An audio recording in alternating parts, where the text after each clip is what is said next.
Dans cette vidéo, nous allons aborder la dernière partie du sujet sur l'approche géostratégique des espaces maritimes en analysant les tensions et les tentatives de régulation autour de l'appropriation de ces espaces maritimes par les États.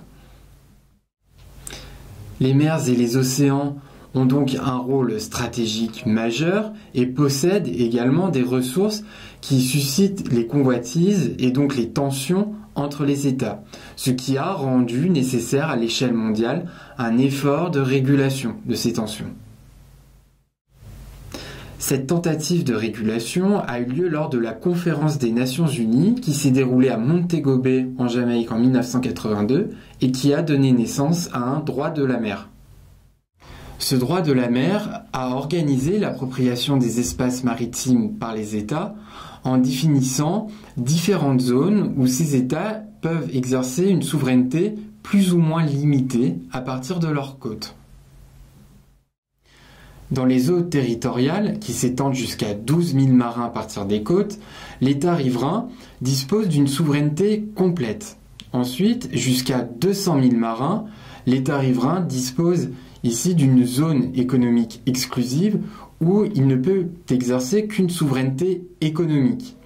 Cela veut dire qu'il ne peut pas empêcher, par exemple, la libre circulation, mais il a un droit prioritaire pour l'exploitation des ressources sous-marines qui se trouveraient dans cette zone. Cette zone économique exclusive peut être étendue en fonction de la géographie sous-marine, ce qui peut être l'occasion de différentes tensions. Enfin, au-delà de cette zone économique exclusive se situent les eaux internationales de la haute mer. Donc les efforts de régulation concernant l'appropriation des espaces maritimes sont rendus d'autant plus nécessaires que les ressources de ce milieu sont de plus en plus convoitées. En effet, le progrès technique et le changement climatique notamment accroissent les appétits des États et des firmes transnationales car ils augmentent les possibilités d'exploitation des ressources des espaces maritimes, que ce soit des ressources en mer ou que ce soit les ressources du sous-sol maritime. Le progrès technique permet par exemple aux compagnies pétrolières d'exploiter des gisements d'hydrocarbures offshore situés à des profondeurs de plus en plus importantes. Il en va de même pour l'industrie de la pêche qui est capable d'exploiter encore plus intensément les ressources halieutiques.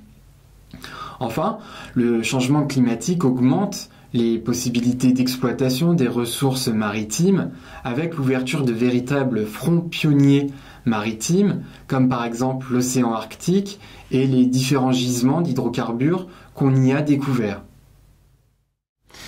Cet intérêt croissant pour les espaces maritimes et leurs ressources donne lieu à des revendications de souveraineté qui sont parfois conflictuelles.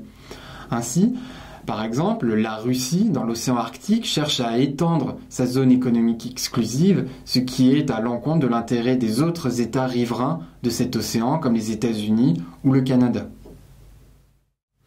Cette exploitation de plus en plus intense des ressources des espaces maritimes pose la question de leur durabilité. Il faut rappeler que les mers et les océans constituent un milieu particulièrement menacé, d'une part par le réchauffement climatique qui entraîne la hausse du niveau des mers et des océans et leur acidification, et par une pollution qui est croissante.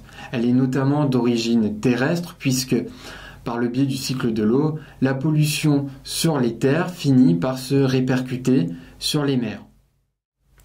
L'exploitation des ressources des espaces maritimes se fait donc selon un objectif de court terme, selon l'objectif de réaliser les profits les plus importants et le plus rapidement possible, sans se soucier du renouvellement des ressources des espaces maritimes.